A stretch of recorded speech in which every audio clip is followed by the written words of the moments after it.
Let's see about that.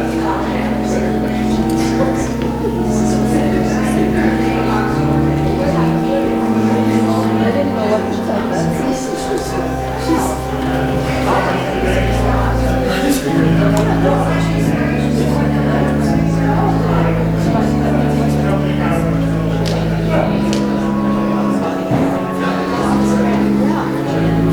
Yeah, we can try to respect that.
Good morning, Essex. Good morning.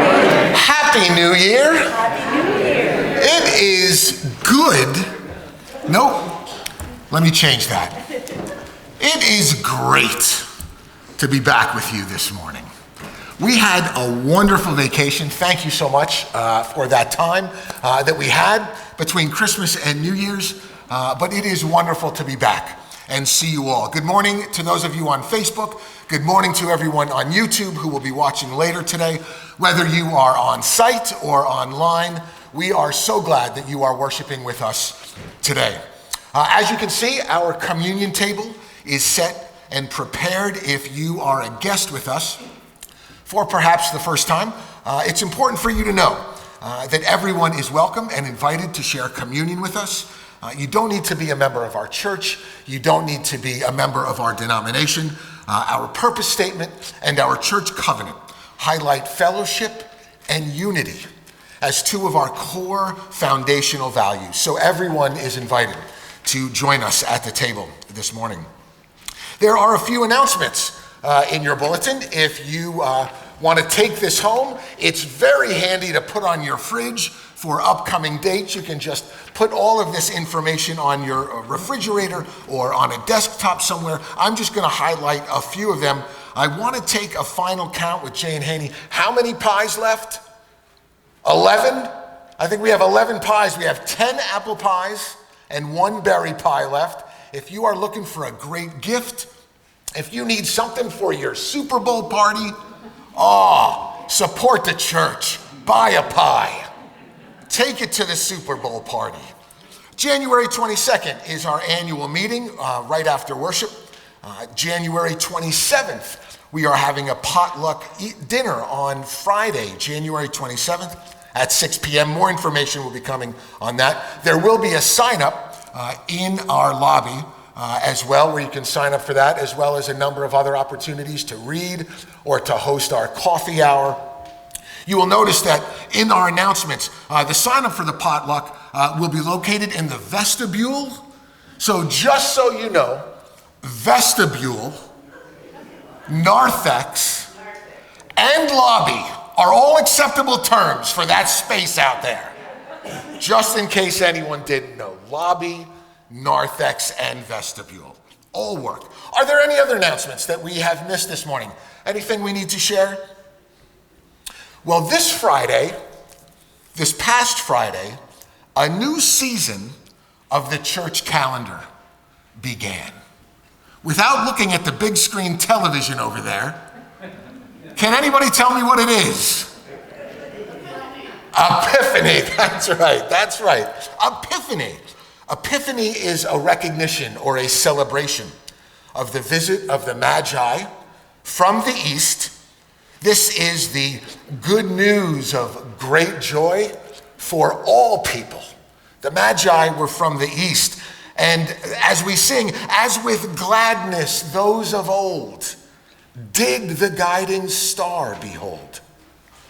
As with joy they hailed its light, leading onward, beaming bright. Number 159 in your black hymnal, as with gladness those of old. We'll sing verses 1, 2, and 3. Let's rise together in body or spirit this morning.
Peace be with you.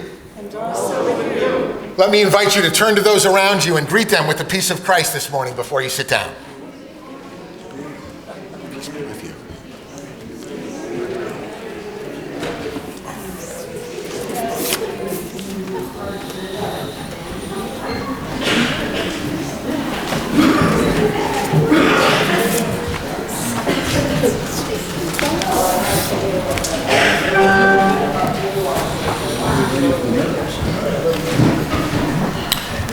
Another great reason to take your bulletin home with you and put it on a fridge or a nightstand is because you will be reminded of the folks who have asked for our prayers.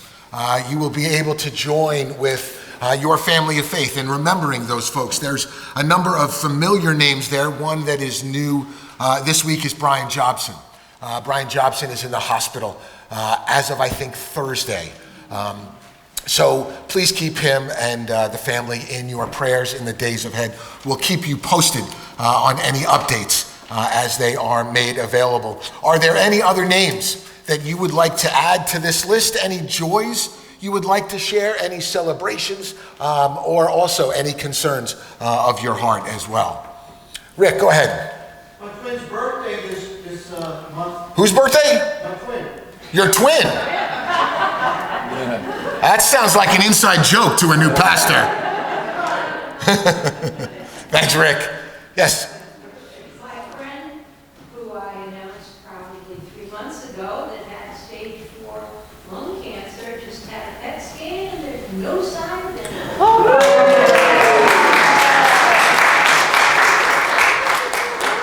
That's great news. That's great news. Congratulations. And send our best. Yes?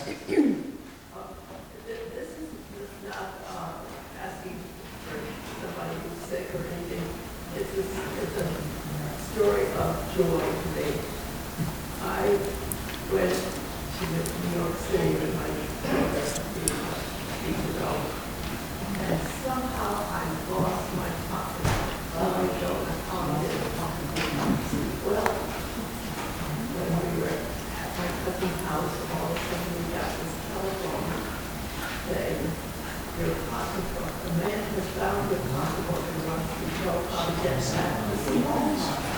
This man was a black man from a foreign country living in New York. And he told me, I called him, I thanked him, I said, and he said to me, my mother was a very devout person, and she taught me how to be a Christian. And I thought, that's a lovely story from my church. Thank you, Paula. Thank you so much. That's a great story. Doug. Jane Milne, whose husband died on New Year's Day. Jane. Could you spell that out? Canadian Friends, Milne. Great. Canadian Friends of ours. Would you bow your heads with me as we begin a time of prayer?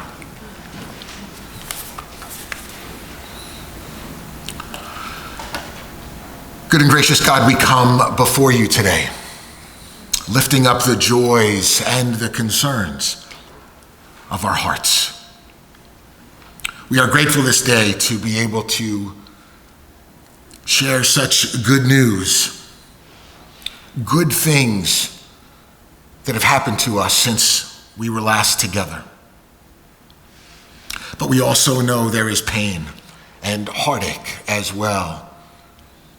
Those who have touched our lives, who are ill or in pain or who grieve.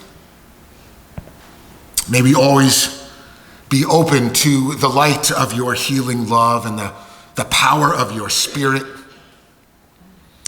so that we might not only reach out and touch the lives of others, comfort the lives of others with our prayers, but also with our actions, as well as Paula's story so brilliantly demonstrates. Hear our prayers, O God, those spoken and those that remain in our hearts, as we now silently remember all those who seek healing this day in body, mind, or spirit, as we remember all those who have asked for our prayers this day.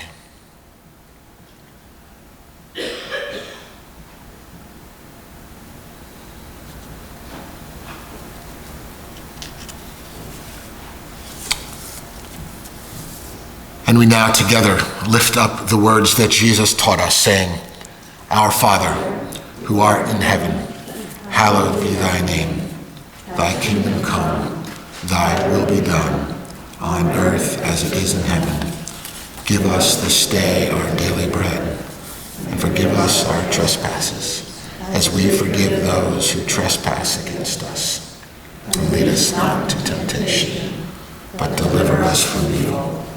Thine is the kingdom, the power, and the glory forever. Amen. As Keith comes down and gets in place for our offertory anthem, let me remind you that you can now give electronically to the church with the QR code that can be found in your bulletin, or if you are watching online, it will be on your screen momentarily. Let me also thank the congregation. Let me thank you in advance for your giving, for your gracious and generous support of all the ministries of our church. And as the ushers now come forward, we will gratefully receive our morning offering.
Let us pray together as we dedicate these gifts. Good and gracious God, we offer these gifts in response to your goodness and your grace. May they help us to be light and comfort in a world of darkness and pain as we do your work, not only here, but in all that we think, say, and do. Amen. You may be seated. Thank you.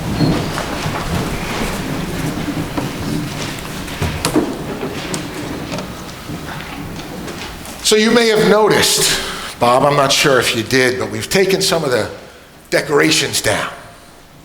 Just a few of them. Our Advent candle used to be right here. It's given way for our communion table. We've taken down some of the candelabras and light that was in the aisleways, a beautiful expression of light during our Christmas Eve service. But that sort of begs the question, doesn't it? When's the right time to take down your Christmas decorations? We've left some of them up. We've got the wreaths up, which are great. I don't know, has anybody noticed the Magi? Has anybody noticed the Magi? Nobody? One right there, yep, right by the pulpit. They're going to be helping me out today. We left them up to remind us about Epiphany. When do you take your Christmas decorations down? When do your Christmas decorations come down? Still up. I wanted to get it done yesterday and it didn't happen. Still up. Big round of applause for still up, folks. That's great. Anybody? March. Actually, I had July in my notes. I was wondering if anybody had July. We can sometime turn it into an Easter tree. You just hang some eggs on it, right? That's what pandemic, that's what we did. We stretched it out. We needed as much light. You need as much light and that's what, isn't that what they do though? Those decorations bring light and joy. There is a tradition that Christmas decorations come down on 12th night. Ann mentioned that earlier. 12th night is a good time to take down decorations. We never had, when I was growing up, we never had a date. I'm kind of with the July and March crew. That's kind of when we would roll. But 12th night or Epiphany is a traditional time when folks who know what, if you don't know what 12th night is, you don't know when your decorations are coming down. But Epiphany, 12th night, is a great time. And you heard, wait a minute. Peter, get up there. I got my notes here. I'm like, you heard in the traditional Epiphany reading. Get up there, Peter, read the scriptures. I jumped your gun. Sorry about that, Chief. As you are about to hear in the traditional Epiphany reading, the story of the Magi. Take it away, Peter. You were on a roll, David. I was. Morning, everybody. The Gospel according to Matthew. After Jesus was born in Bethlehem in Judea, during the time of King Herod, Magi from the east came to Jerusalem and asked, "Where is the one who has been born King of the Jews? We saw his star when it rose and have come to worship him." When King Herod heard this, he was disturbed, and all Jerusalem with him. When he had called together all the people's chief priests and teachers of the law, he asked them where the Messiah was to be born. "In Bethlehem in Judea," they replied, "for this is what the prophet has written.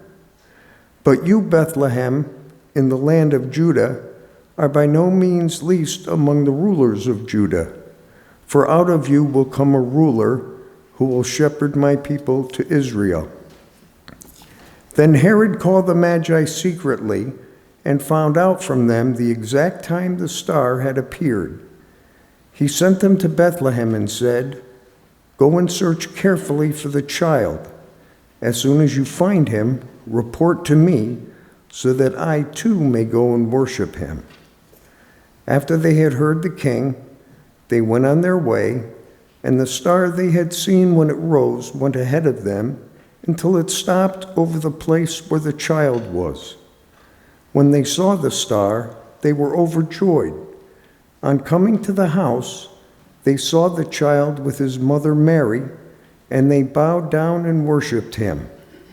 Then they opened their treasures and presented him with gifts of gold, frankincense, and myrrh.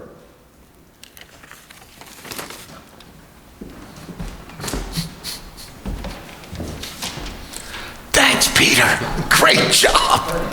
That's right. Boy, if you didn't know it, I should have planned it like that. You'd think after 6 months I'd have the order of service kind of down pat, right? As I was saying, you just heard the traditional Epiphany reading from Matthew 2, which celebrates that journey of the Magi to Bethlehem. The Magi, that story, you may know, only shows up in the book of Matthew.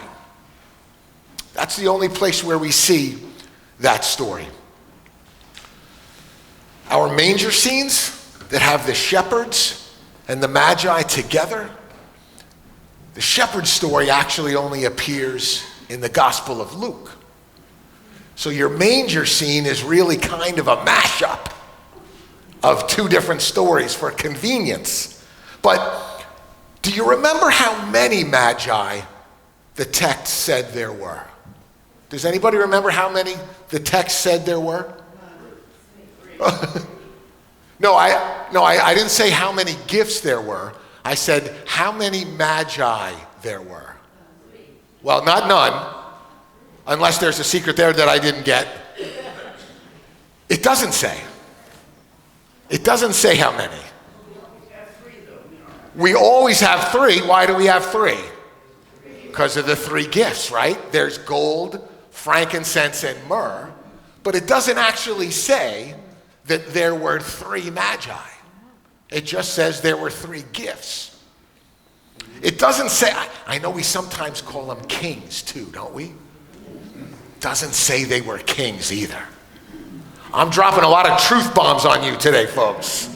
We don't know how many kings. We don't know if they were, how many they were. They were also from another country. You know that, right? They were from the East. They were magicians or astrologers, often translated wise ones, perhaps is another one. But they realized no matter how many there were, and no matter where they were from, and no matter what gifts they brought, they realized something very profound, as you heard in that beautiful, timely reading.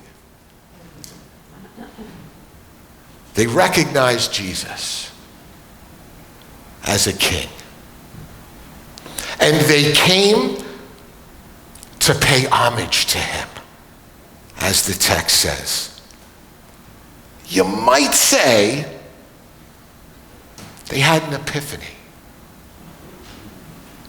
Right? In the From Rev Dave section of this week's e-news, I asked about epiphanies. I asked you if you have ever had any epiphanies. Anything that changed you in a profound way. Any discoveries that may have opened your eyes to something. Was there anybody that came up with an epiphany off the top of their head that was very profound or very life-changing for them? My guess is you've had them. My guess is you've thought about them. And it may have looked something like this.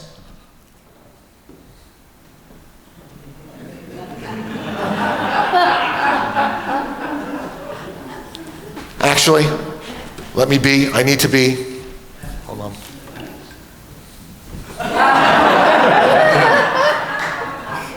Got to take care of the planet. This is what it looks like, right? An epiphany is something that changes us. An epiphany is something that gives us a new way to understand or see something. Here are some of the definitions of epiphanies that I really like. A usually sudden manifestation of perception. of the essential nature or meaning of something. The essential meaning or nature of something. An intuitive grasp of reality through something such as an event, usually something simple and striking. And this is probably where this light bulb idea comes from, right? An illuminating discovery, realization, or disclosure. An illuminating discovery or disclosure. And while these are, technical dictionary definitions of what an epiphany is or might be, it's also what makes this metaphor of light and discovery so important during this time of year. It's why we have light everywhere, right? Our Advent candle, the candles that line our center aisle here. It was light that shined all around the angels as they announced to the shepherds the good news of great joy, right? For who? All people. That's an epiphany. That was their epiphany. That is an understanding that is illuminating. The Magi story illustrates that all people part. We know they were from the East. They weren't Jewish. They were foreigners or strangers, and they were guided by light from the heavens.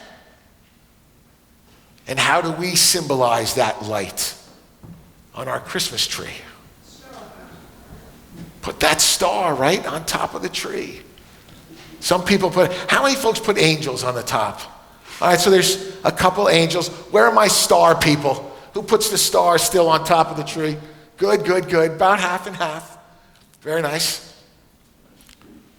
And that Magi reading that you heard is the Epiphany reading of the gospel, technically on Epiphany, the 12th day of Christmas, falls on January 6th. But the first Sunday after Epiphany, in our lectionary reading, is from Acts chapter 10, and I like to call this Peter's Epiphany. It really helps us understand this story of the Magi and the difference that it makes in our lives. In Acts chapter 10, verses 34 and 35, we read that Peter said, "Now I truly understand." Boy, that's an epiphany moment, isn't it? Now I truly understand that God shows no partiality, but in every nation, not just in Israel, but in every nation, anyone who worships God and does what is right is acceptable to God. Now that is an epiphany. Those spiritual epiphanies change us. They illuminate our hearts and our lives. Whenever we realize something profound about God, we have an awakening of sorts. When you first hear, as we will hear in a few moments, as we share communion, that there's nothing that can separate you from the love of God. That's profound. And not everybody understands that, what that means. There is nothing that can separate you from the love of God. That's an epiphany moment. One of the things that Becky and I used to do when we would teach confirmation together is we would put together an epiphany journal for the kids in confirmation class. What did you learn tonight during confirmation that you didn't know before? And kids would write down the things that were discoveries for them, things that they didn't know before. And one of the most profound ones was this. He said, what did you learn? He said, I learned today that Jesus wasn't white.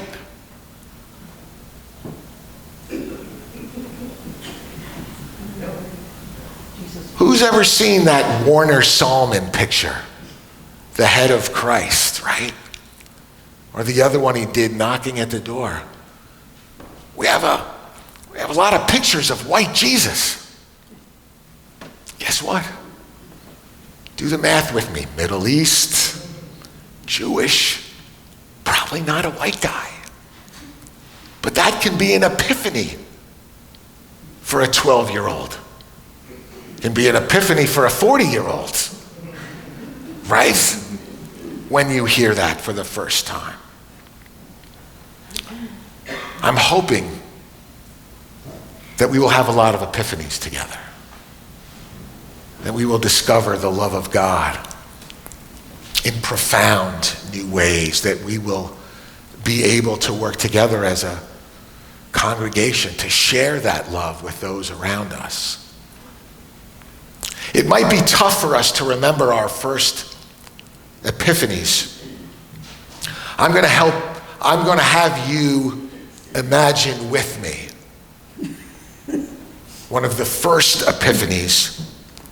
Oh, I should say it this way. Let me say it this way. One of the last epiphanies that Jesus' disciples had with him.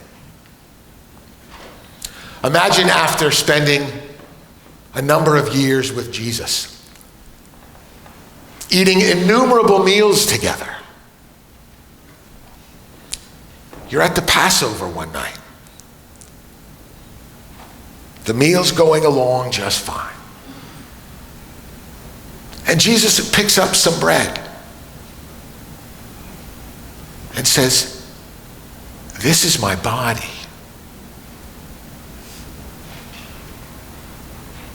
What? We're kind of used to hearing that. We've been hearing that every month. Maybe 20, 30, 40, 60 years. So for us, it's kind of rote. Imagine hearing that the very first time those words were spoken. I'm guessing it was an epiphany. And I hope it is for you this morning as we share the bread and cup together. Again, if I would now like to invite those who are assisting with communion to come forward at this time.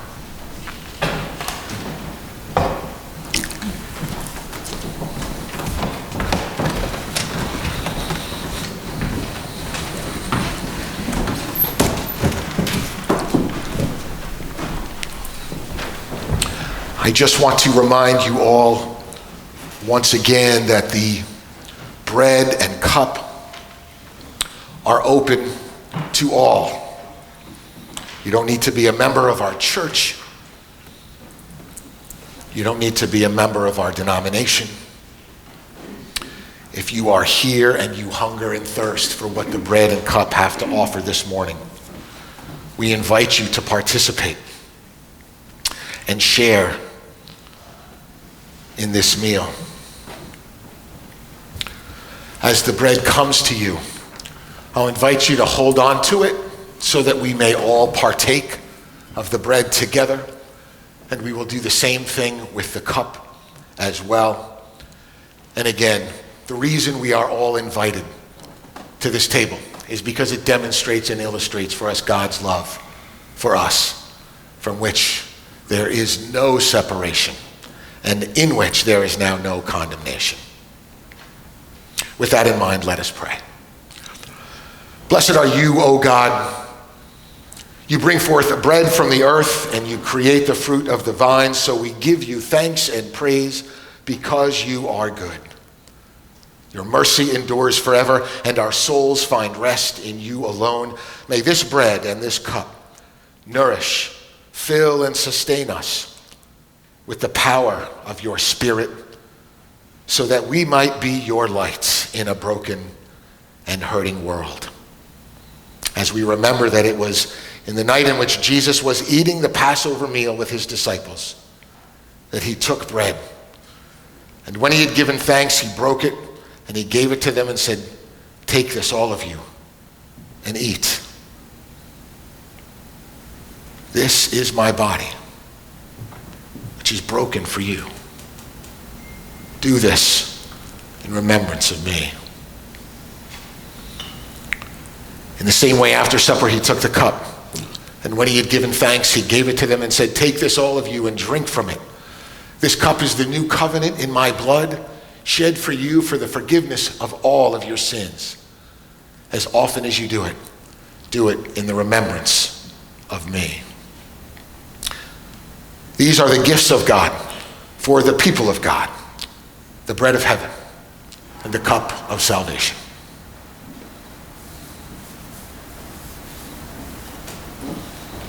I'm going to give you those. Great.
Body of Christ, the bread of heaven. Let us partake together.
Blood of Christ, cup of salvation. Let us partake together.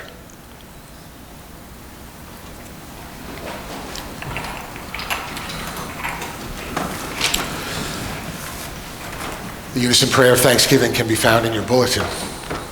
Let us pray together. Gracious God, we give you thanks that you have nourished us this morning with the bread of life and the cup of salvation. May our lives shine brightly with the radiance of your Son as we walk in newness of life. Amen. Number 140 in our red hymnal this morning, What Child Is This? Let's rise in body or spirit as we close our time together.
Be seated.